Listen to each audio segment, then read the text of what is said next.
Dragi prijatelji, dobro došli na kanal Ljubav iz kuhinje.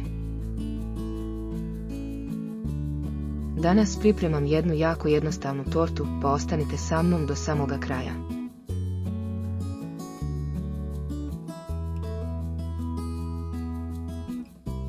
Za ovu tortu potrebno nam je 6 jaja. Ja sam koristila jaja srednje veličine.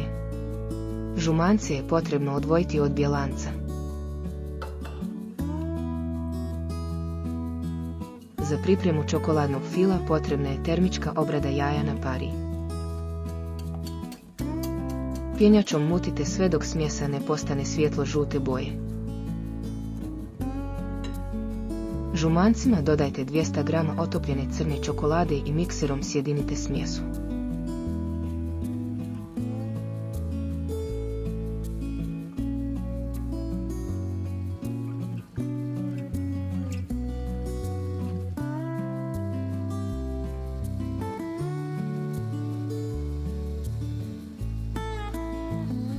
Pripremljenu smjesu ostavite da se potpuno ohladi.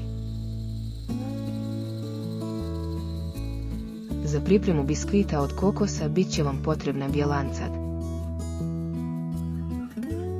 Bjelancima postepeno dodajte 6 kašika šećera i umutite u čvrst snijeg.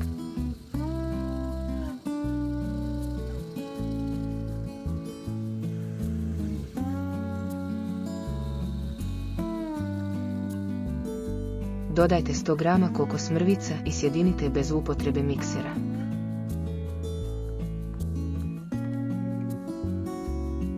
Kalup promjera 24 cm obložite pek papirom, smjesu ravnomjerno rasporedite i pecite na temperaturi od 180 stepeni 15 minuta. Biskvit ostavite da se potpuno ohladi. 200 g maslaca i 6 kašika šećera u prahu najprije sjedinite viljuškom, a zatim pjenasto umutite uz pomoć miksera.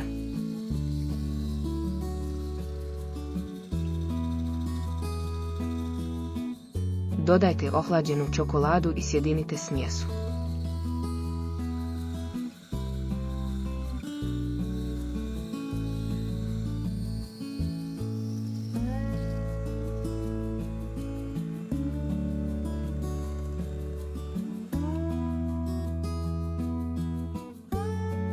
I za dekoraciju potrebno je umutiti 200 ml šlag kreme ili slatkog vrhnja.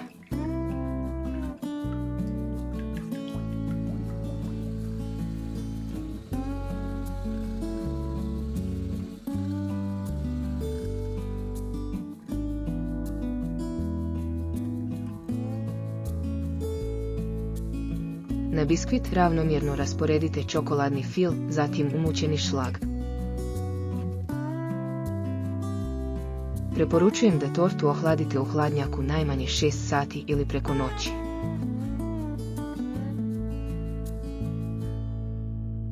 Nakon hlađenja moja torta izgleda ovako.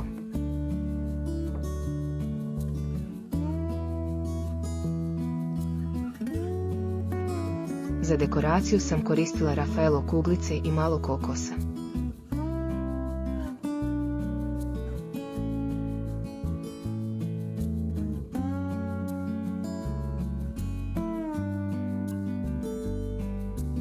Nadam se da vam se ovaj recept dopao, ukoliko jeste ostavite mi jedan like ili se besplatno pretplatite na kanal.